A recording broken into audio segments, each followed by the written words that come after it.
Okay. Starting Daf from Bais. I stopped sort of in the middle of the explanation for the third brisa. We had three brises here. The first one was a machlekes Simchas and Reb Meir. I'm sorry. It was a machlekes. No, the first brisa was just a quote of Simchas in the name of Reb Meir and Reb Shimon ben Menachem that says if there's blood inside a chaticha, then tmeya. He said that that's similar to the Rabbanan, because the Rabbanan said if there's blood with the chaticha, tmeya.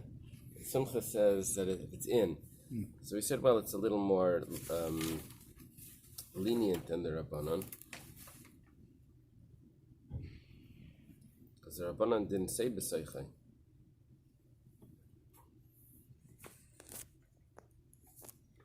And Simcha says b'seichai, even if it's inside. The second brisa was that you tear it open if it's red inside. Because Ravacha says that it's tmeya. We said, oh, that's like Simcha, and it's more strict than Simcha. Simcha said you needed actual blood. Here it says it just needs to be red. Then we had a third brisa that says if there's a chaticha, you open it up. So tmei leida. If there's a bone in it, it's tmei leida. That's where we stopped yesterday. And I'm Rav Chisda b'chaticha levana. Rav Chisda says we're talking about that the chaticha itself is white. Okay. B'chinki asa zuga d'min chadayav. A pear comes from chadayav. Must be a place. Pear of Talmid Chachamim. Asa v'aisi masnisa biyadei.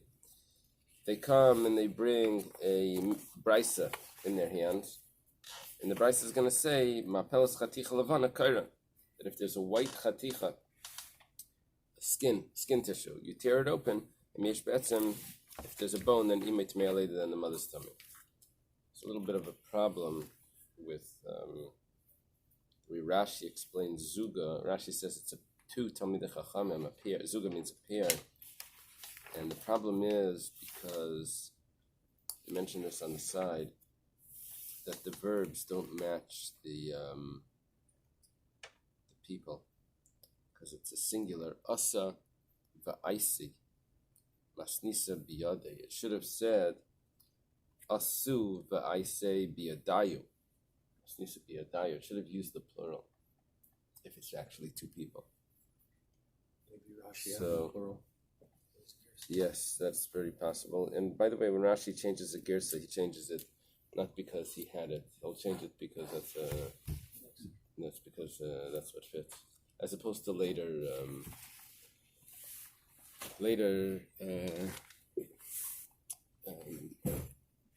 people that put their comments. It's usually because they found the manuscript or whatever. And if it's not because of that, then don't trust them. With Rashi, he says, no, it has to be like this. That's, okay. There's proofs for that. I'm sorry? Just saying, Oswalder has a lot of things, and everybody over the years says that's a mistake. Hello? Oh. Put the phone closer. Do you hear me now? It's on my Gemara. Okay. Be good. Someone said with my old phone, what did you do with the old phone? I said I put it in Seamus. Okay.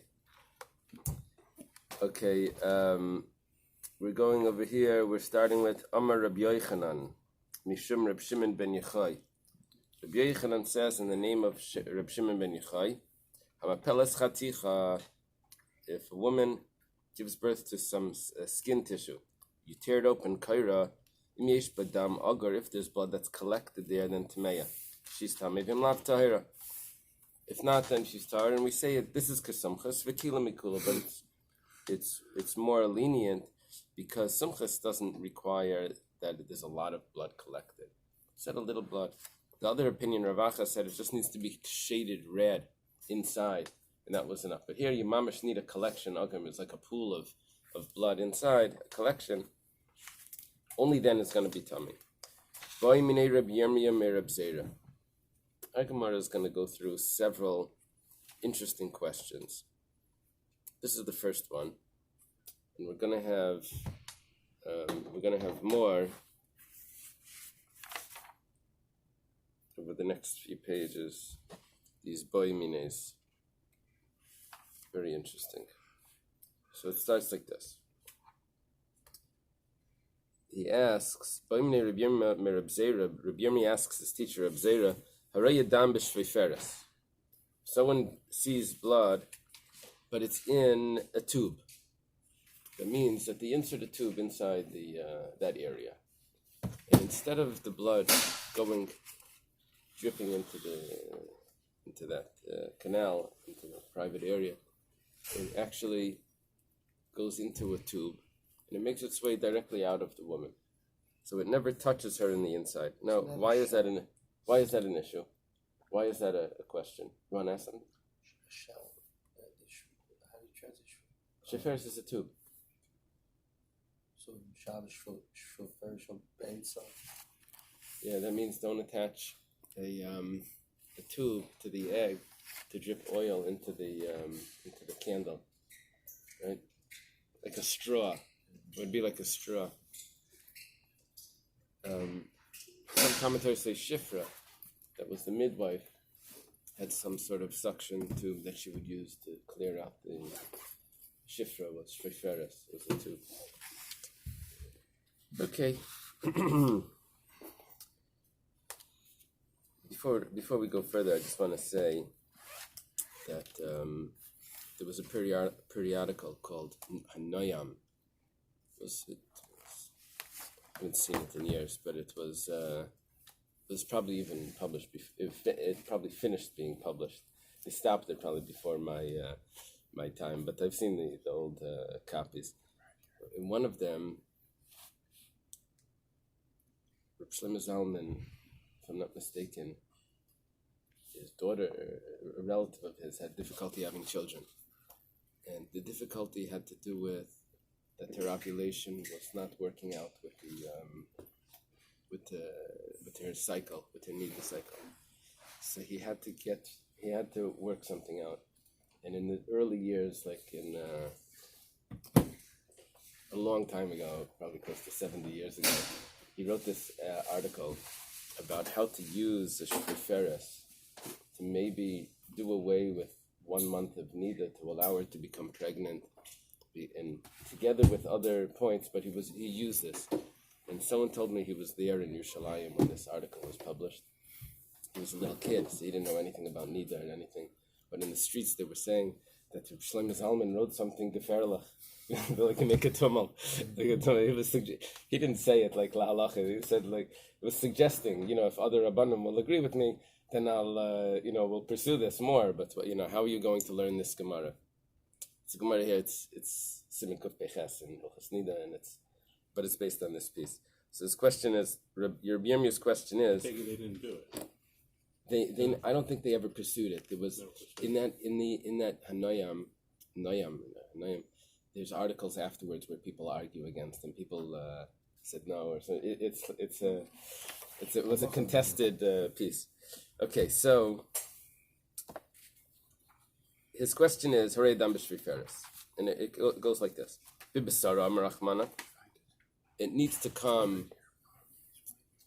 It says if a woman sees dam bibesara in her flesh, for like b'shriferes, and not in a tube, it didn't touch her flesh. Oy dilma, or maybe hay bibesara mi boile shemetame mi bifnim kibachutz. Maybe bibesara tells me that she's tame before the blood exits the body. Once it's already exits the uterus, she's already tummy when it's in her flesh. So you follow? There's two possibilities what I'm learning from Besara.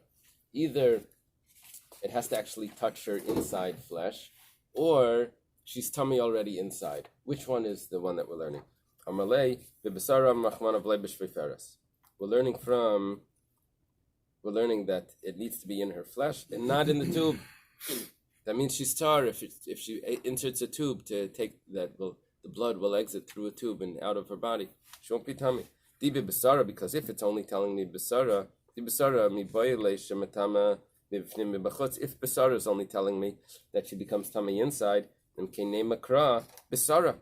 Here it says bibasa. Bibasara. My bibasara. There's an extra base there. Shmamina tarti. We're learning both. That means she would be tar if she inserts this tube. What about if a woman has a birth? It's a piece of skin, and in the skin you open it up and there's blood. I'm very sorry, but that blood did not touch her flesh. It came out in a pocket, so she should be tar. But Reb Shimon Bar Yochai says that if there's blood in there, she's still tamei. The kasha and Reb Zera. Hold it. Pasam darka shalisha there's dam b'chaticha over there. That's normal for a woman to see blood inside this sort of tissue. This is totally a foreign object. That's a chaytzetz. It's a interruption between the blood and her flesh, and that's not going to make her tummy. However, if it's flesh that it's coming out with, if it's skin tissue, so then Rashi says, min b'mina lechayetz. One item with another item is not a chatzitza if it's the same item, if it's the same type, which would mean flesh. And so therefore that would make her tummy. So we don't have a strong kasha anymore on Reb Zera. The Gemara asks, Lema shviferes tanaihi. Let's say that this is a machlekes tanaim. It's always a question. What is the Gemara trying to do when it says machlekes tanaim? That this discussion is really a machlekes tanaim. Is it trying to create a problem? Yeah, and what does that mean? Problem. Usually means it's a problem. Because why do we need to discuss it again if it was... Okay, it says Titania. We'll start in a brisa. A woman gives birth to just the skin tissue, even though the tissue itself is filled with blood. If there's blood with it, that means outside of it, then she's tmeya. If not, she's tar. Sounds like the shveiferes is not good. It needs to be outside the blood, otherwise it's not. There's an interruption there. Rabbi Eliezer Eimer b'besara. Rabbi Lezer says, this is Rabbi Lezer ben Horkenes, it needs to be touch the flesh, and it can't be inside the placenta or inside tissue. Now, Rabbi Lezer is not saying anything different than the Chachamim. The Gemara immediately asks, Rabbi Lezer Aina Tanakama. Rabbi Lezer is the Tanakama. The Gemara answers, Ema, read it a little differently. Sheh, that's the whole change over here. Sheh, Rabbi Eliezer because Rabbi Eliezer says that it needs to be in her flesh and not Moshe's on the front. Yeah. And not in a spear or a spear is a placenta or a chaticha or in a skin tissue. Okay, now we go further in the brisa. Menachem say, "Ain't a dam nidda dam chaticha." This is not dam nidda, rather it's dam chaticha. So she's going to be tar. The Gemara says that Tanakama nami tuhuri mitar. What's going on over here? What are you saying? If there's blood in the chaticha, Tanakama said tar because Rabbi Lezer says tar. The Chachamim come along and say it's not dam nida, it's dam chaticha. So we have another opinion that says tar.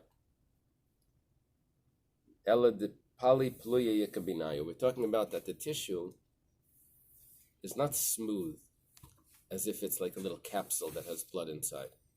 This tissue has a lot of cracks in it, and there's blood in those cracks. It goes like this. Tanakama Savar, the first opinion held, needs to touch your flesh. It can't be inside the placenta or inside the skin tissue. And the same thing would apply to a tube. That would make her that would not make her tamei because it's interrupting. But that's only if the tube is smooth. Aval pali ploye. But if the tube has, or the chaticha has cracks in it, then it's tameya. My time of bibasara krinan be. It's considered bibasara. It's because there's blood in those cracks that are at the edge of the cracks that are possibly touching her flesh. The rabbis say that the chachamim. The That's not considered dam nida. It's dam chaticha, and she's not tamei, even though there's cracks. Ha dam nida. Ha dam nida vadai, or ha dam nida vadai tamei. Ha dam nida vadai. But if it is dam nida, then tamei vafilu b'shriferes nami. What's the difference between shreferis and a cloth? If it's b'bsara. So, if you're making such a deal. Yeah. So the thing is like this: that the cloth doesn't go into the uterus. The cloth goes into that area and wipes around in that area. The blood was already bibisara, so she's tummy already. The cloth is just telling me that it was bibisara. This is inserted deeper inside, and there's no. How do you know that it didn't go into the uterus? No, the cloth is not going to go to the uterus. It's tight. It's like a millimeter or a centimeter open. How do you know the shreferis goes to the uterus? No, that's what we're doing. We're saying if you take a shreferis, you get a midwife to insert this shreferis all the way up to the uterus. That means that when the blood comes out, it doesn't touch her flesh. It goes straight out the... It would be whatever, they have like feeding tubes that the things go here and there. Or, but she's giving birth? I did something. No, she's... some of these cases was a woman that's giving birth, but it's a type of miscarriage that it's just it's just tissue that's coming out. Right. That's why the midwife is there. Yeah, well, I was suggesting that we said that there's a tube. We're asking, let's say they insert a tube and the blood comes through a tube instead of naturally. So who would do that? Yeah, You'd get a midwife to do that. I was learning Lemeka Tanoi. This says Talmidei Chachamim are Yerushalayim ba'Eila. Okay. So they reduce machlokes. Always try to reduce the machlokes. There's already an existing machlokes, and we can reduce the Amarayim's machlokes and base it on that. So instead of having two machlokes, now we have one. Oh, so it's it's better to do it. Yeah, it's better to do it. I heard a pshat exactly the opposite. It goes like this. No, it's fine. It's exactly. I heard the pshat like this. The Talmidei Chacham are Mishalem Bailam because there's a certain amount of machlekes that comes down into the world every Rosh Hashanah, and the Talmidei Chachamim, the more they argue, they use it up. So that's why they're Marvim Shalom Bailam. There's not a lot of machlekes left for all the balabatim in the community. So actually, when I heard this pshat, I have to tell you because you said that. I got to tell you, I heard this in Lakewood. They told it. Listen to what they said. They said, I heard it at a Shalosh Shudas. I remember who said it. He said, someone commented. Said, Chassidus Torah. So everything afuch al afuch. So the person that said it, he said, "You think it's a Chassidus Torah? It's a Maram Shifin and the brachas." I never looked it up, but I remember now. We're going back. We're going back 30 years ago. I remember his comments. Maram Shifin and the brachas. Okay. Eily, quick question. Some of what we've learned in the last half reminded me of some of the issues that came up in Malicha, specifically about cracks in skin and tissue and blood, etc. Is there any transfer of learning from that subject to this subject? No, but I'll tell you what. This expression, the pali pluye was a discussion about the bird that fell into Kutach, and it absorbs, and you remember that? It said it depends how it was roasted, if it was roasted or if it was cooked. Even if it was cold, it still absorbs because pali pluye. The expressions are the same. There's similar, the descriptions of these pieces, but I don't see the halacha, no transfer. I don't know. Okay. So no. Usually, when there's a lema katanai, we say like this. We say that if there's a earlier machlekes, then why would the Amirayim be saying an opinion in their own name when they should really, if they want to say that the halacha is like one person, just say the halacha ke Rabbi Elazar, halacha ke Rabbi Yeshua, whatever. Don't start reciting the whole argument again as if this is your argument. This took place earlier. And you don't have to get into all of that. That's what's a kasha. That's usually how. Okay. Amar Abaya. Abaya says, so basically the way we ended off right now is that there's a machlokes because the Rabbanan say that it's not dam nida, it's dam chaticha. Sounds like dam nida. If it would be dam nida, it would be tameh. But it's b'shveiferes. Must be the chum hold that shveiferes is tameh. Amar Rabbi b'shveiferes kol yamalei pligi t'ayra. Really, everyone holds that shveiferes is tar. Ki pligi b'chaticha. The whole argument is about the chaticha. Two ways of learning here. Rashi learns that we're talking about a chaticha that's polypluye, and Tosfos learns that we're arguing about a chaticha that's in the shape of a shveiferes. Marsa v'darka shalish lears dam b'chaticha. One holds that it's the way of a woman to see dam b'chaticha, and therefore she's going to be tameh, and because there's blood in the cracks, according to Rashi. Marsa and according to Tosfos, that would be that it's not a chatzitza. Marsa v'darka shalish lears dam b'chaticha, and she's going to be tar, either according to Rashi because it's not considered dam nida when it's in the cracks, and according to Tosfos, it's because it's going to be a chatzitza. Okay, either way, we're back to that everyone holds that dam b'shveiferes is going to be tahar. So the focus is not the shveiferes, the focus is that it goes over the uterus. Yeah. So it could be the same thing in the cloth. If in theory... if you could get it out, if you could get it out through that, this was that, right, and this was just a scenario, a attempt of how to get it out would be like that, it's true. It could be like a swab, like the sticks that they have. But you can't get it out without touching. Yeah, but it'll come in The sides. Yeah, you would need to. Well, it's basically you're going to end up with a shveiferes sort of thing. Yeah, you're going to do. Where was that? A swab and a shveiferes. We have that.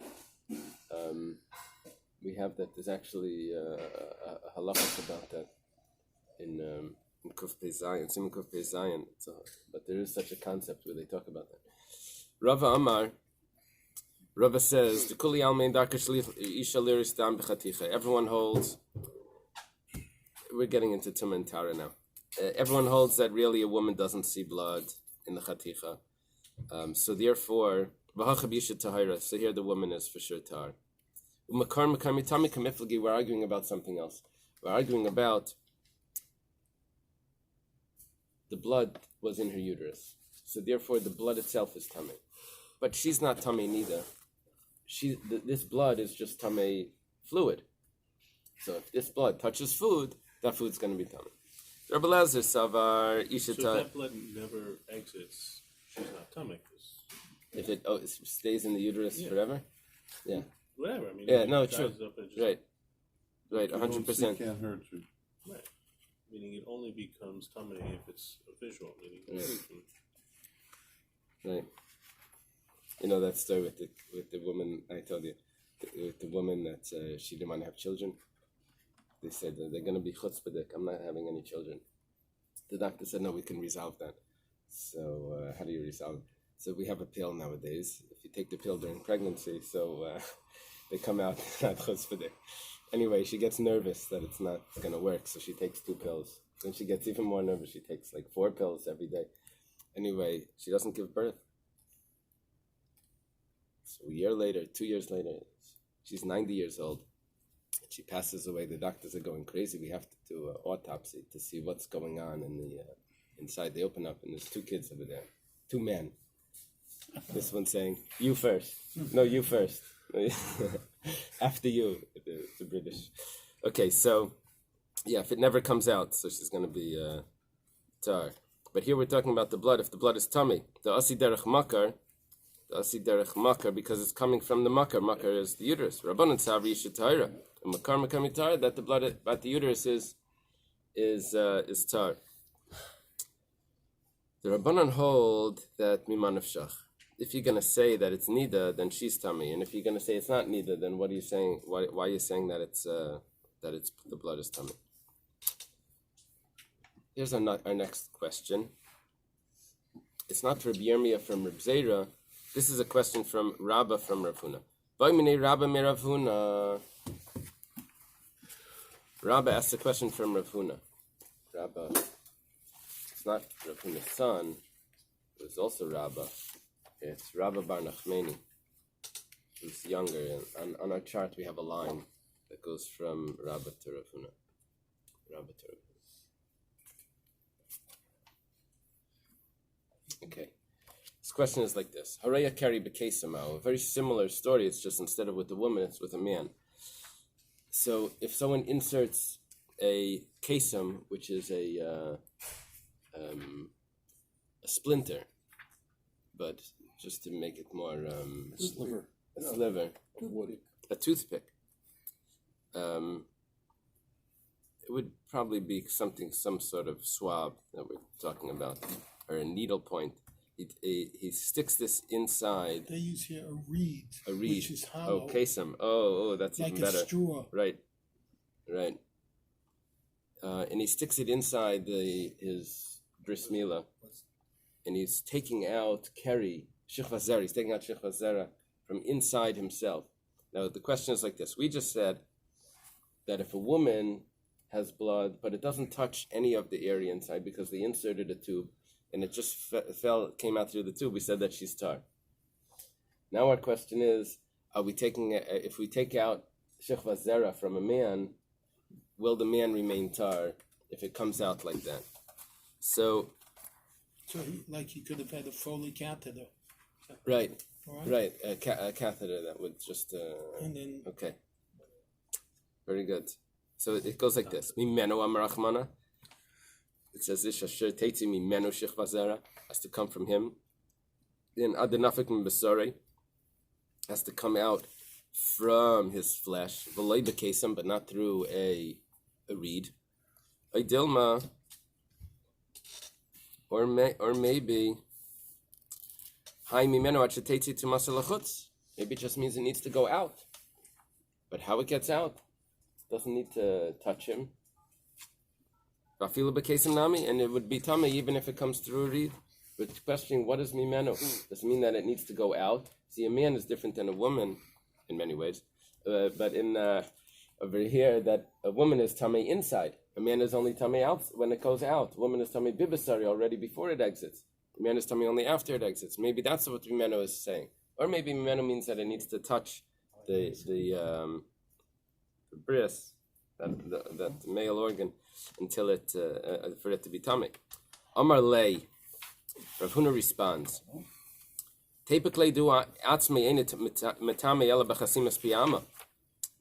One second.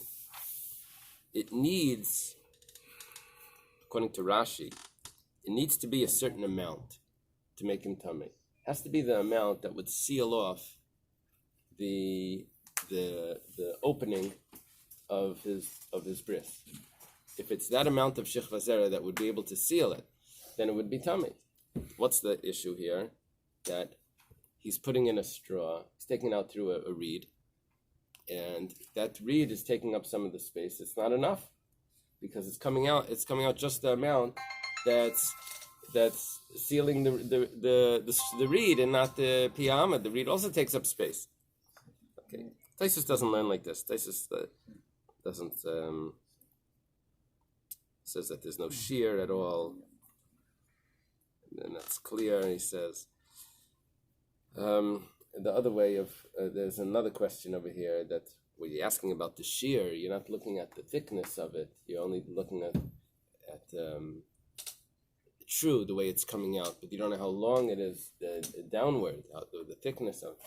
Okay, whatever the case is. What are you saying? You're trying to say that it needs to actually touch the skin because it says chasimas piyama, that it needs to touch. Okay, let me give you a little introduction over here. There's a rule. A zav is a man that has a mission that's not a normal some sort of illness, and it's actually the fluid itself would look different than the normal shechva zera. If he sees twice then he's already tamei for 7 days, and he has to wait 7 clean days. And if he sees 3 times, then he has to bring a carbon as well. But if he sees twice, he's tamei for 7 days. So it has to be 7 clean days. Now, what does clean mean? You can't have any ziva, any zav emission during those days, or else he has to start over. If he has shechva zera during those days, then he doesn't start over, but he can't count that day. So in other words, it may take him 8 days instead of 7, because one of those days it was shechva zera. So the Gemara is saying like this: you're making it look like shechva zera has a din of negeya, like someone touches the sheretz, they become tummy. If someone touches the sheretz and he's a zav, it doesn't interrupt the 7 clean days. Still 7 clean days. He goes to the mikveh for the sheretz. That's his tummy till nightfall or whatever. But a zav is tummy for 7. They need clean days. So if a shechva zera he's only tummy because it touches him, so it's just like a sheretz. A sheretz doesn't interrupt the 7 clean days, the zayin akiyam of a man. So shechva zera also shouldn't interrupt. So alamayat al yister b'ziva. It shouldn't interrupt the ziva. Allah matanya. Why was it taught in a brayso? Zeister sazav vashetets minus shechva zera. These are the halachas of a zav. And a man that emits a shechva zera, ma ziva seiseres, just like the ziva breaks, interrupts the 7 clean days. If it happens again, he has to start over. So af shechva zera nami says the shechva zera also interrupts it. Amalei,